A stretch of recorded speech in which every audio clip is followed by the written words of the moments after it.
Hello दोस्तों, नमस्कार। मेरा नाम विकास है। आप सभी का स्वागत अपने विकास जीएस पॉइंट यूट्यूब चैनल पर करता हूं।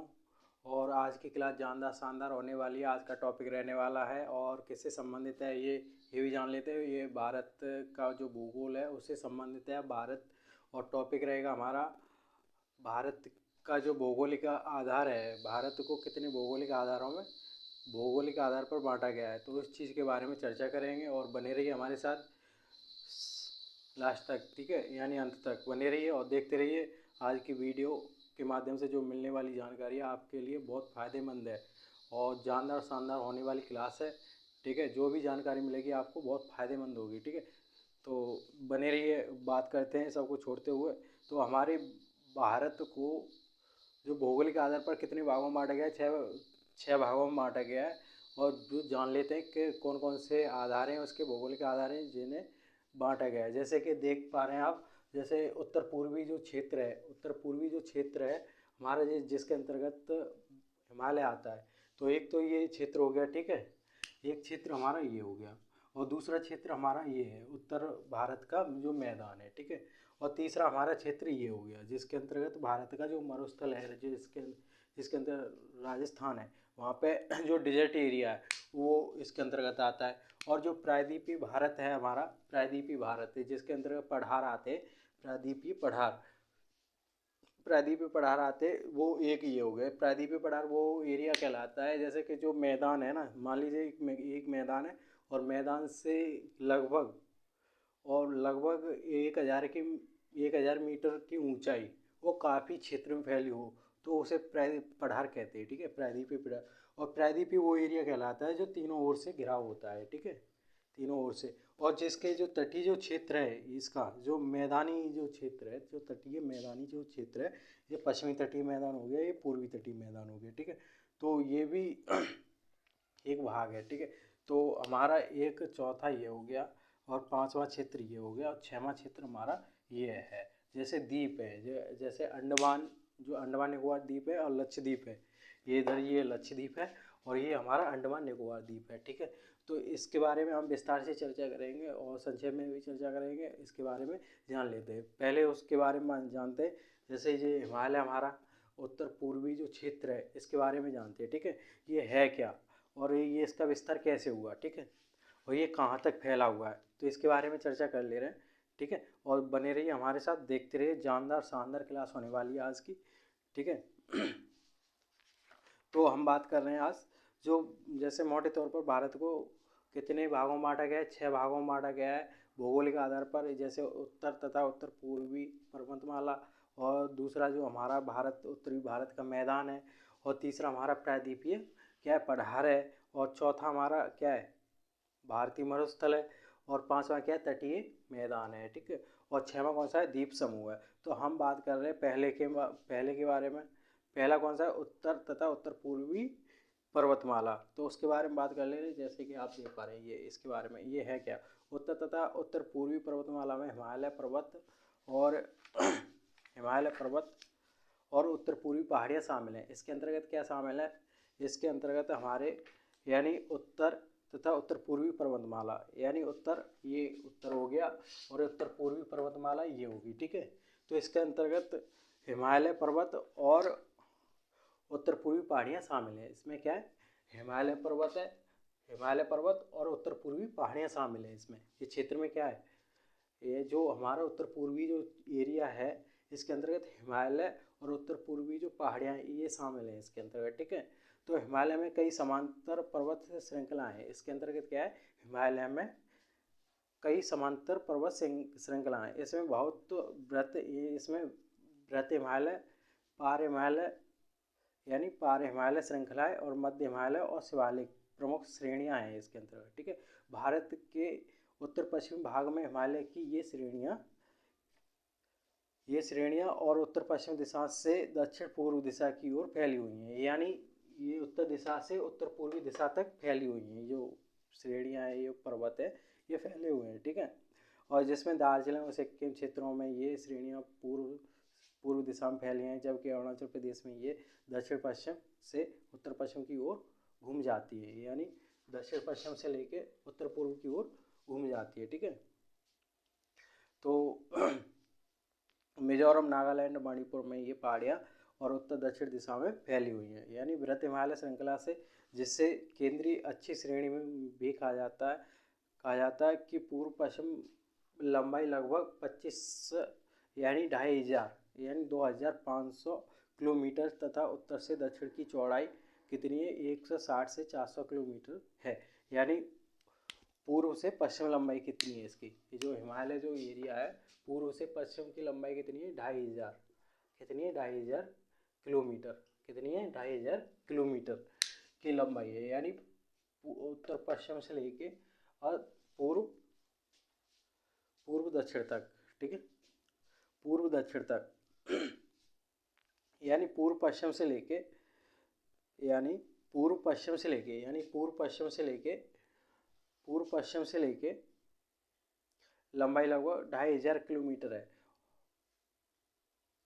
ठीक है। पूर्व से लेके पश्चिम तक की, पूर्व से लेके पश्चिम तक की इसकी जो लंबाई है 2500 किलोमीटर है। इसकी चौड़ाई की बात कर रहे हैं हम, चौड़ाई हमारी उत्तर से लेके दक्षिण तक, यानी उत्तर से लेके दक्षिण तक इसकी चौड़ाई कितनी है, कहीं तो 160 किलोमीटर है, कहीं कितनी है, 160 किलोमीटर है, ठीक है। तो कहीं इसकी 400 किलोमीटर है, कहीं इसकी 400 किलोमीटर है। यानी 160 से लेके इसकी जो, यानी उत्तर से लेके दक्षिण तक जो इसकी लंबाई है, यानी चौड़ाई, किसकी बात कर रहे हैं, चौड़ाई, तो 160 किलोमीटर से लेके 400 किलोमीटर के ये चौड़ाई होगी। यहाँ से कहीं पे 160 है, 160 किलोमीटर है, कहीं पे 400 किलोमीटर है, ठीक है। तो अब वो पश्चिम से यानी पूर्व से लेके पश्चिम तक की जो लंबाई है कितनी है, हमारी 2500 किलोमीटर है। ये किसकी, हिमालय की, हिमालय के अंतर्गत आने वाली श्रेणियाँ, पर्वतमालाएँ जो भी है, ठीक है, तो इसकी जो लंबाई होगी, ठीक है। तो जैसा कि मानचित्र से स्पष्ट है, ठीक है। तो हिमालय भारतीय उपमहाद्वीप तथा मध्य पूर्वी एशिया के देशों के बीच एक मजबूत लंबी दीवार के रूप में खड़ा है। क्या, हिमालय जो भारतीय उपमहाद्वीप है, जो हमारा जो भारतीय उपमहाद्वीप है, और तथा मध्य एवं पूर्वी एशिया के देशों के बीच एक मजबूत लंबी दीवार के रूप में खड़ा हुआ है, ठीक है। तो अब बात कर रहे हैं जो इसकी, ठीक है। अब मैदान की बात कर ले रहे हैं, मैदान क्या है क्या, ठीक है। इसके अंतर्गत तो बहुत सारी चीज़ें हैं, वो उसके बारे में बाद में चर्चा करेंगे, ठीक है।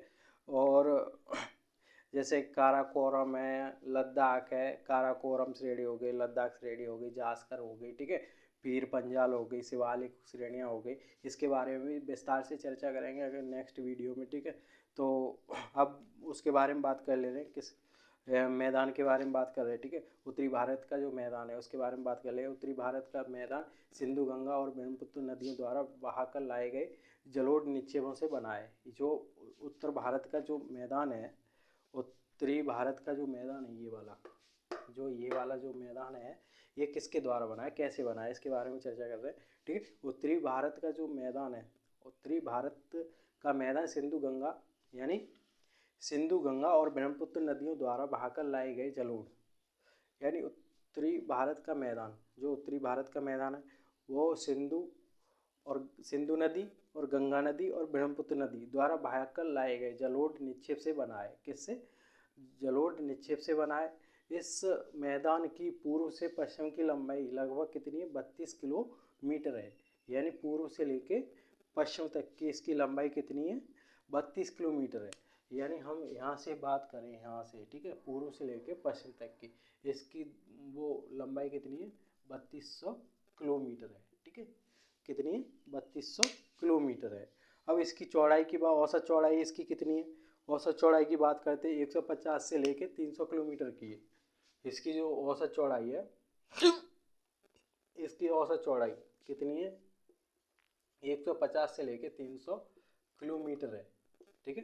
कहीं 150 है तो कहीं 300 किलोमीटर है, औसत है, यानी एवरेज जो इसकी चौड़ाई है वो ये 150 से लेके 300 किलोमीटर के दायरे में है, ठीक है। और जलोढ़ निक्षेपों की अधिकतम गहराई कितनी है, जो जलोढ़ जो निक्षेप है इसके अंतर्गत जो हमारा जो एरिया है इसकी गहराई कितनी है, जो लेयर जो बनी हुई है उसकी गहराई कितनी है, उसकी हम बात कर रहे हैं। यानी 1000 से 2000 मीटर के दायरे में है। कितनी? 1000 मीटर से लेके गहराई 1000 मीटर से लेके 2000 मीटर। मीटर कितनी है? गहराई है इसकी। क्या है? गहराई। गहराई, ठीक है। और ये इसकी क्या है? चौड़ाई। चौड़ाई, ठीक है। और ये इसकी क्या है? लंबाई। ये लंबाई है। यानी पूर्व से लेके पश्चिम तक के जो लंबाई है उत्तरी भारत की, उत्तरी भारत का जो मैदान है उसकी जो लंबाई है 3200 किलोमीटर के दायरे में है, ठीक है। और जो इसकी जो चौड़ाई है एवरेज 150 से लेके 300 किलोमीटर के दायरे के अंतर्गत है। और इसकी जो गहराई है, इसकी जो गहराई है, जो उत्तरी भारत का जो मैदान है उसकी गहराई कितनी है? यानी 1000 मीटर से लेके 2000 मीटर की गहराई के दायरे के अंतर्गत है, ठीक है। तो हमने भारत का जो उत्तरी भारत का जो मैदान है उसके बारे में भी चर्चा कर ली हमने। अब बात कर रहे हैं हम प्रायद्वीपीय पठार। प्रायद्वीपीय पठार है क्या? प्रायद्वीपीय पठार के बारे में बात करेंगे, ठीक है। प्रायद्वीपीय है क्या? प्रायद्वीपीय पठार नदियों के मैदान से 150 मीटर ऊंचाई से ऊपर उठता हुआ प्रायद्वीपीय पठार त्रिकोणीय आकार वाला कटा फटा भूखंड है। यानी हमने बोला था 1000 मीटर, लेकिन 1000 मीटर ना होके 1000 मीटर भी है एवरेज, यानी 600 से लेके 900 के अंतर्गत उसे एवरेज में मान लेते 1000 मीटर की ऊंचाई तक, ठीक है। तो हम मानते हैं नदियों के मैदान से 1000 मीटर, यानी जो नदियों का जो मैदान है वहाँ से नदियों के मैदान से 1000 मीटर ऊंचाई से ऊपर उठता हुआ, यानी जो हमारा जो एरिया है, जो नदियों का जो मैदान है, ये तो नदियों का मैदान था, ठीक है। तो इससे 150 मीटर ऊंचाई से ऊपर उठता हुआ प्रायद्वीपीय पठार त्रिकोणीय, यानी ये त्रिकोणीय आकार का है, त्रिकोणीय आकार वाला यानी कटा फटा, ठीक है, भूखंड है। क्या है? कटा फटा भूखंड है। तो जिसकी ऊंचाई 600 से 900 मीटर है। जिसकी एवरेज ऊंचाई कितनी है? 600 से लेके 900 मीटर के दायरे में है, ठीक है। उत्तर पश्चिम में दिल्ली, यानी उत्तर पश्चिम में क्या है? उत्तर पश्चिम यानी उत्तर, ये हो गया उत्तर पश्चिम, इधर हो गया उत्तर पश्चिम में दिल्ली। क्या?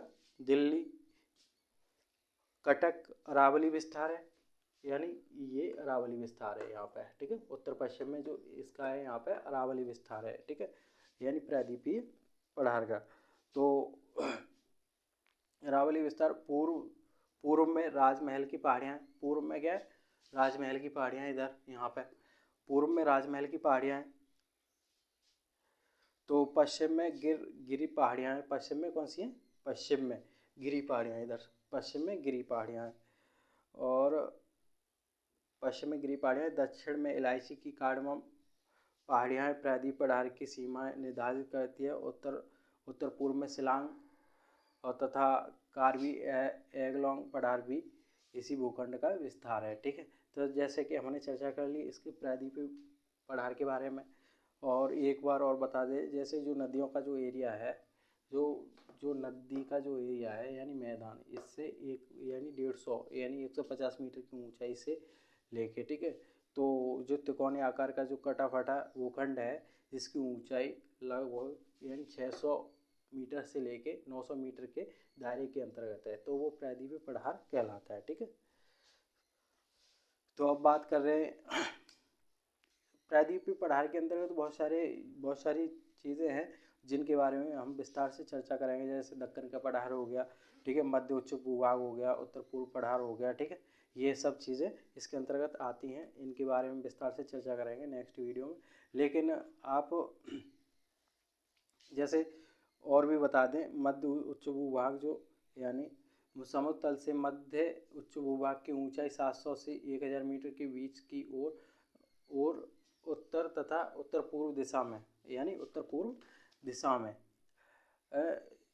इसकी ऊंचाई कम होती चली जाती है। यमुना की अधिकतर सहायक नदियां विंध्याचल और कैमूर श्रेणियों से निकली हैं, ठीक है। तो अब बात कर रहे हैं भारतीय मरुस्थल के बारे में। किसके बारे में? भारतीय मरुस्थल के बारे में। भारतीय मरुस्थल है क्या? ये कैसे बना, क्या है ये, ठीक है। तो इसके बारे में बात करें, विशाल भारतीय मरुस्थल अरावली पहाड़ियों से उत्तर पूर्व में स्थित है। यानी विशाल भारतीय मरुस्थल अरावली पहाड़ियों से उत्तर पूर्व में है, यानी उत्तर पूर्व में जो अरावली पहाड़ियाँ हैं इसके उत्तर पूर्व में है। उत्तर यानी उत्तर जैसा साइड पे हो गया, उत्तर जैसा साइड पे हो गया और पूर्व जैसा साइड पे हो गया। जो अरावली पहाड़ियाँ हैं, विशाल भारतीय मरुस्थल अरावली पहाड़ियों से उत्तर पूर्व में स्थित है। यह एक ऊबड़ खाबड़ भूतल है। कैसा है? ऊबड़ खाबड़ एक भूतल है, तो जिस पर बहुत से अनुदैर्ध्य रेतीले टीले और बरखान पाए जाते हैं, यानी बरखान पाए जाते हैं। ठीक है, यहाँ पर वार्षिक वर्षा कितनी होती है? 150 मिलीमीटर से कम होती है। ठीक है, जहाँ वर्षा 150 मिलीमीटर से कम हो तो वहाँ एरिया कैसा होगा? डिजर्ट एरिया कहलाएगा। ठीक है, डिजर्ट एरिया होगा, वहाँ हर एक चीज़ की कमी होगी। तो और परिणाम स्वरूप यह एक शुष्क और वनस्पति रहित क्षेत्र है, यानी यहाँ वनस्पति नहीं रहेगी, एक शुष्क क्षेत्र होगा। और इन्हीं स्थलाकृतियों के गुणों के कारण यह इसे मरुस्थली के नाम से जाना जाता है। ठीक है, यानी 150 मिलीमीटर से कम वर्षा होगी और वहाँ वनस्पति नहीं होगी, ये शुष्क एरिया होगा। इन्हीं स्थलाकृतियों के गुणों के कारण इसे मरुस्थली के नाम से जाना जाता है। ठीक है, और यह माना जाता है कि मेसोजोइक काल में यह क्षेत्र समुद्र का हिस्सा था। जो मेसोजोइक जो काल था उस ये क्षेत्र है जो समुद्र का हिस्सा था। तो आज से लगभग करोड़ों वर्ष पहले या लाखों वर्ष पहले जो भी है, मेसोजोइक जो काल है उसके अंतर्गत जो ये क्या था? ये समुद्र का हिस्सा था, ये वाला जो एरिया है। ठीक है, तो आक्कल में स्थित काष्ठ जीवाश्म पार्क में उपलब्ध प्राणों तथा जैसलमेर के निकट ब्रह्मसर के आसपास के समुद्री निक्षेपों से होती है। और काष्ठ जीवाश्म की आयु लगभग 18 करोड़ वर्ष आंकी गई है। जो काष्ठ जीवाश्म थे उसकी आयु लगभग कितनी है? 18 करोड़ वर्ष आंकी गई है। ठीक है, तो तथापि अत्यंत शुष्क दशाओं के कारण इसकी धरातलीय आकृतियाँ भौतिक अपक्षय और पवन क्रियाओं द्वारा निर्मित है। यानी यहाँ पे पवन क्रियाएं ज़्यादातर चलती हैं, नहीं हवाएं ज़्यादा चलती हैं, बहुत तेज़ से चलती हैं, उसके द्वारा जो हमारी जो बनती हैं, क्या बनती हैं क्रियाएं